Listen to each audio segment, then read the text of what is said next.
Assalamualaikum warahmatullahi wabarakatuh. Sampurasun sadayana. Tepangti sareng sim kuring Asep asli Sunda atanapi Aas Channel. Di nararaga kamu mulai bahasa Sunda, bahasa Indung urang Sunda, terutama aya anu di Jawa Barat. Sim kuring bade medal hiji artikel dijantenkeun podcast. Artikelnya dicandak tina majalah Mangle edisi nomor 2807 tahun 2020 sasi November. Bagian tina majalah Mangle carita pondok UMH Ubaidillah anu judulna Si Kalong Hideung urang kawitan wae. Ngumbara di lembur pamajikan teh geus saparapat abad. Budak sajodo sigana mah moal ngadian deui. Teuing perasaan kumaha kasebutna budak dua teh pateung-teungan pisan sifat tabeat. Nu cikal mah abong awewe. Teuing kusol. Ceuk cohagna mah ti keur direuneuhkeun tepi ka ayeuna. Dalah ka kiwari ge betaheun we cicing di pondok. Paanggang jeung kolot. Tah adina mah abong kena lalaki. Ampun ku pangadatan. Dina jero kekenteng alus. Alusna alus pisan. Cacak karek kelas genep bari sakola di MI. Di imah geus teu betah. Ukur dahar jeung namprak keur jajan. Biur di kabes kemna basana teh. Di sisi lembur di imah dulur ti pamajikan. Eta mah geus lalangkarakan beres taraweh, beres guyam gayem maturan heuai, jol aya tatangga anggang dibaturan ku RT. Cenah budak kuring nu alus adat teh katut para baladna kakaratak ka warung Haji Sar'o. Teuing kasabaraha kalina tah nu ngadaroni pirawingeun ceuli kitu teh. Mangkukna kabejakeun gelut jeung urang pentas. Dibebeut tina motor. Hoghag jeung wali kelasna. Jeung nahaon deui lah. Da ieu bapana hare-hare wae budak dijieun pelor ku batur teh. Budak diosol-osol pasea teh. Ayeuna dijieun tandon sina ceceremet kalah diantep. Pamajikan ngahiung ceuk. His, tong sok suudon nyalahkeun anak batur. Buah anak urangna nu ngabalakan bontongor teh. Kuring ngahualkeun tudingan pamajikan. Tempo anak diintegrasi ku kuring jeung ku indungna nageun teu ngaku. Cenah masing digitikan oge moal ngaku da memang teu pulang paling. Kurunyung deui aya nu ngadoni cenah manehna ngiluan nginum arak bareng jeung barudak bujang. Manehna kalah ngamuk. Fitnah tah fitnah. Cenah bari rawah riwih. Biur ka base campna. Burudul mawa babaturana rek ngalabrak imah RT Juin. Teu beunang di halangan. Kuring bati tamada. Hampuraan ka RT. Keun perkara kitu, ieu deui urusan ka sakola. Ampun uletna. Tunduh mah, jangar mah. Malah aya alesan nu matak nolol eusi panon. Kalendeng-lendeng mikiran pangajaran sakola ari ngahasilkeun duit hanteu kitu. Asa jaman keur bolon deui wae. Remen kadenge sabagian kolot kukulutus ngameng-ngameng beja teu matut. Pajah teh keur naon sakola. Presiden, gubernur, bupati, wadana, camat, lurah geus aya barina ge. Keur naon deui masantren. Kiai, ajengan, jeung ustad ngabrug-brug. Anggur mah nomor hijikeun ngala duit. Da puncak namanya eta pisan sagala rupa oge hayang itu hayang ieu apanan ku duit. Teu salah sabenerna mah pamikiran kitu teh ngantang tu benerkeuneun. Ayeuna anak kuring pisan bet geus hahaung cenah ka teu ari sakola nu jelas-jelas micenan duit. Ongkoh wajib ketang sakola teh tapi nah sagala diduit-duitkeun ka ulin-ulin ka pangojayan wae teu meunang henteu kudu ujung-ujungna kudu mayar.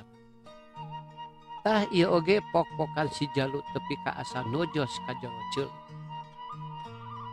Aya nu teu beres bapana tah budak urang teh ceuk pamajikan. Ditalungtik iseng-iseng paingan atuda gaula jeung barudak anyaran bujang. Si Jalu bangun cadu ruang riung jeung pantaranana. Kaasup mun di sakola kabejakeun galungan. Geus moal salah bukbeukna teh jeung nu saluhureun. Ambeh teu era elehna ari duel jeung saluhureun mah kitu pokna. Gusti nerap oge akhirna mah ulat cupat kuring kanu jadi anak teh. Nah pikiran budak pantar manehna beut geus kitu Pak ceuk pamajikan. Kuring ukur ngarahuh bari gogodeg. Atuda sapanjang sakola 5 ka 6 tahun ayeuna teu kaitung kuring gegorwan ku saban wali kelasna. Nalegor cenah budak kuring tara ngerjakeun PR mah gelut wae jeung lanceuk kelasna mah parebut HP mah beh dieu cenah make jeung garelut parebut kabogok. Beuh mani kawas barudak SMA wae. Monitor atuh Pak, monitor budak teh komo mun peuting tutur-tutur atuh pamajikan ngawek-wek teuing nu ka sabaraha puluhna. Lieur jeung keheul atuda. Ngalengokanana ge buk-brugan bebenjit Jalu nu ceuk anak kuring di base camp teh jajauheun ka sieun jeung era. Kalah ka peuting selenteng nyogrog dada. Kuriak kalepasan teh tumerap ka kuringna oge. Tanggal kolot kabiasaan nahun mun sabudeureun lembur teh arengheng nu ku paranjang kokot. Bangsat jeung begal narekap ka mana-mana. Komo gujurut cenah aya komplotan begal nu sosorah ngakukeun si kalong hideung. Jajantung teu daek cicing. Deg-degan saban reup peuting pangpangna kuras ka anak kuring jeung usung esangna. Da cenah sok abrul-abrulan ku kulunuan peuting. Inget ka baheulana asa rek akur kalakuan anak teh. Di kelas 5 SD geus remen ngendong di imah babaturan ngagulung jeung nu sejena. Ari ceceremed mah cadu tapi ari iseng ngararat jambu air sisi jalan mah mindeng. Kacida pisan sieuna deui ku bapa. Nah ari anak kuring boro ampar kasieun sakalian digitik ge kalah ka dangong bangun nangtang. Kuring mah bareto lamun leungeun nu jadi bapa geus ngaheat tara ngengkekeun deui langsung ngabecil.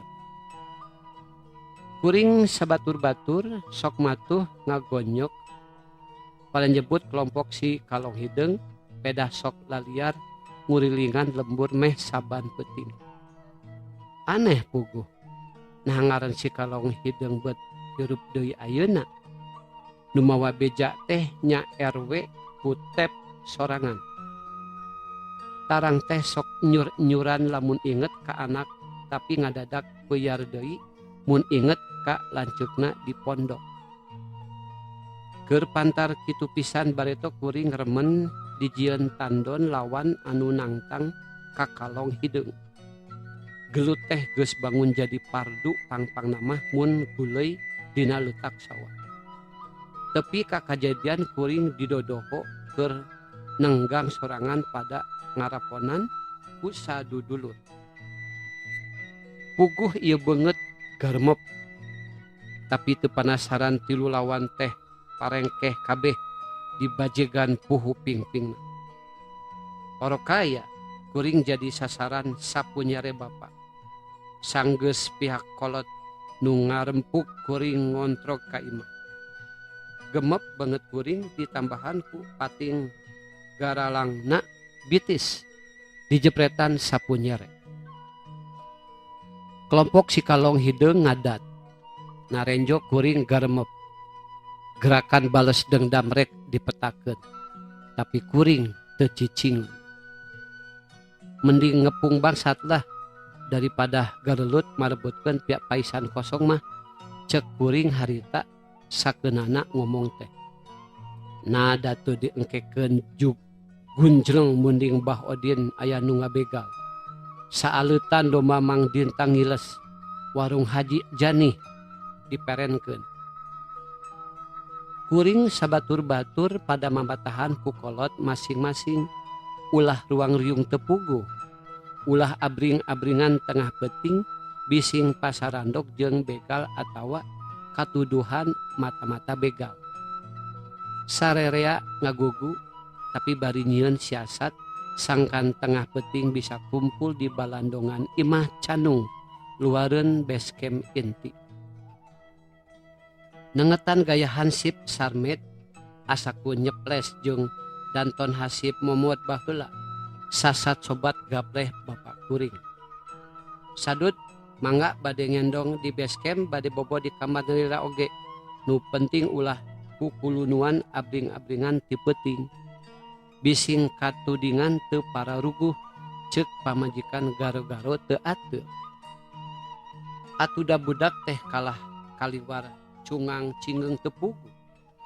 Kuring mah ukur bang kenu sorangan bari ngararasakeun beteung bungkiang kalepasan teuing buka puasa. Bapana ieu teh nu bener. Garong-garong nu ngaranjah lemur urang teh si kalong hideung atawa si kalong hideung nu sok ngabuburak garongna, ceuk pamajikan deui kerung-kerung we. Kuring gogodeg da jeung nyana teh teu nyaho. Apanan Hansip Sarmet nu sok ngameng-ngameng cenah sok dibejaan aya bancang pake wuh teh nya kanu ngaran grup kalong hideung. Malah cenah sakali waktu mah manggihan jelema salaput tato ngajeh-jeh di sisi jalan, tarangna benjut, pingpingna bohak tapak ngabajek. Ana ditekenan cenah urang pentas nu ngadon marag nyopet.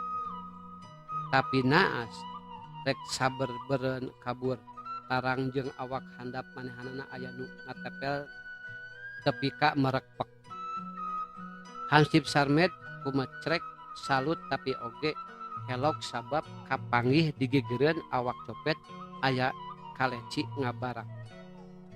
Pelor katepel kitu mah moal salah di iwalti pagawean grup si kalong hideung. Manehna ngagerenyem. Janari tadi si Jalu anak kuring ngabelecet pundung alatan dihareg-hareg kudu salat subuh ka masjid jami tengah lembur. Usaha deui nyatang tu iwalti ku indungna. Kuring bati humandeuat basa panon pamajikan ngagiler ka kuring. Nitah nyusul budak maksudna mah. Kojengkang ka kamarna. Kamar benang merenah-merenah pamajikan. Dibebetah make lampu reubray bari diseprean kuno weuteuh reuteum gambar Spiderman kameumeut budak. Kalah kaleos ka enggon bapa nama be kadengi pamajikan kukulutus. Basa ngisetkeun anggel keur ganjel sirah maksud rek gegelehan nungguan imsak. Aya nu ngaguluprak gorehel katepel ukuran sajengkalan. Breh tulisan si kalong hideung dina gagangna. Sarerea baroga pakarang katepel komo kuring mah rimbil satilu-tilu. Dina cangkeng kenca katuhu jeung dina pigelang kenca. Gagang katepel kabeh di ngaranan si kalong hideung. Bari janji moal padu goler di mana wae. Mimiti ngahongkeun bangsa teh di warung Mang Aca. Ngan bae barang dek diborobotkeun KTP teh geuning lain batur. Sasa tatangga malah bareana keneh Mang Aca. 2-3 kali ngahongkeun bangsat sakirana teu wawuh mah langsung dicentang tarangna atawa lebah palangkakan. Si Kusmin nu kacida pisan jago mah ngatepelna teh mangka pelona oge ku kaleci. Genjleung weh loba kajadian nu ngajarok kokok di bibir imah, di hareupeun warung, di kandang domba. Ronda dihangkeutkeun para hansip arusik. Kuring sabatur-batur mundur teratur tapi ngaganti siasat ku calling sacara demit kanu ngaronda atawa kahansip. Batu katepel dibulen ku kertas daluang benang ngabentukeun siga kalong hiber. Ditulisan yen di anu aya bangsat, di anu aya garong, atawa di anu aya barudak tawuran. Genjleung nu kadua kalina dahansip ngeprik balad hayang nangkep kelompok si kalong hideung. Cenah lain kunanaon hayang jonghok we dikieu. Matak naon atuh terang-terangan we rek bela nagri bela sarakan mah lain marakayangan kawah jurig. Ceuk hansip momod ka bapak kuring ditepasi mah dina hiji sore. Sigana mah nurutan dina film si Batman atawa neplak tata cara dina dongeng karya S. Sukandar. Bapak kuring nembalan kali. Susul kitu budak teh bapana sinasare di imah kitu harariwang teuing jaba musim sasalad teh. Meuweuh deui ku garong jeung bangsat lembur urang teh geuningan. Pamajikan garo singsat bari ngabengbeos. Kadenge we pukulutus lieur kunu di barendo kami mah lah. Coba ari jelema hideung jeung cager di karerem stay at home plus lockdown teh. Na ari begal jeung garong dikalencarkeun puguh asa dimerdekakeun we. Rek ngojengkang nempo base camp bebenjit teh sang senggahna nataku. Di luar gujrut cenah imah bos konveksi kapalingan tapi tutulus da bangsatna kaburu-kabur. Teuing naon sababna mah? Damanya ujuk-ujuk kabur teu pupuguh ari lain diobrot jurig cubluk mah. Warung Bah Durot deui kabejakeun semplak papan jandelana alatan aya nu ngalinggis ku copet ngan teu kaburu cenah dahansip sarmet tanghi ngabuburak. Ari cenah mah aya nu ngabejaan mangrupa gulungan kertas daluang wangun kalong hiber nu ditulisan ku spidol gede di anu aya copet buru tangkep. Geus 3 kajadian aya nu ngabejaan kieu teh RW. Urang sok kapi heulaeun info ku si kalong hideung. Nakunyuk di mana maranehna teh nya? Ceuk hansip sarmet merong seukeut ka RW ku tep nu harita keneh gigi. Nyarao teuing kami mah teu arapal. Deuk si kalong hideung deuk si jablay ireng ge. Pokna bari jongjon ngorong. Harita teh sabot nguliwet ka teras imah. Mun bareto mah kuring remen ka idean ku carita jeung gambar komik Robin Hood. Brandal Lokajaya, si buta dari gua hantu, Mandala, Gundala, si lancah beureum alias Spiderman jeung Rea deui nu umumna carita pahlawan lokal jeung luar negeri. Pastina oge si Jalu sabatur-baturna mah tuturut munding kana carita-carina anu bruy-bray dina layar Google. Da geuning abong zamanna maranehna miheulaan palinter ngoprek HP. Nu kaget teh beut teu mohokeun KTP. Barang kaulinan sekaligus pakarang urang lembur dina mangsa kasedek ku bubutuh ka asup mangsa teu meunang henteu kudu ngalumpuhkeun lawan boh anjing galak boh perang. Malah sakalian butuh deungeun liwet katepel kacida dipiandena pikeun ngararat manuk nu reuteum dina dadahanan kakayo. Di luar panyangka dalaka bangsat kelas kampung oge mampu diperuhkeun ku anu ngaranna katepel. Ketak kuring bareto ngandelkeun pakarang kitu teh menang pepeujeuh ti guru ngaji sakaligus guru penca kuring. Katepel leucir di alak ilik saharita rusras kalembur ka pepentasan walungan tapel wates. Bruh breh para sobat jeung kayaan lembur mangsa beurang pasosore katut katipeting samulangna ti pangajian. Nupang dipika inget mah tangtuna nu jadi indung bapa. Indung nu geus engkeut-engkeut ka uzur jeung bapa nu geus sumare di kalanggengan. Muga bagja dina pangkormantena abah teu karasa bibir teh ngagerenyem. Hal sarupa digerendengkeun oge keur si jema nu jadi indung muga sehat sapapanjangna. Katepel mah gentak dibebeskeun deui ka handapeun anggel. Sok komo kadenge sada kadepruk rusuh rengkah indung si jalu nyamper. Sakitu para pamirsa di sim kuring sekali deui ieu mah dina raga kamu mulai bahasa urang, bahasa indung urang, bahasa Sunda ku tarekahna diajar maca bahasa Sunda. Mugia aya mangpaatna. Cak dugi ka dieu hatur nuhun sadayana. Wassalamualaikum warahmatullahi wabarakatuh. Sampurasun.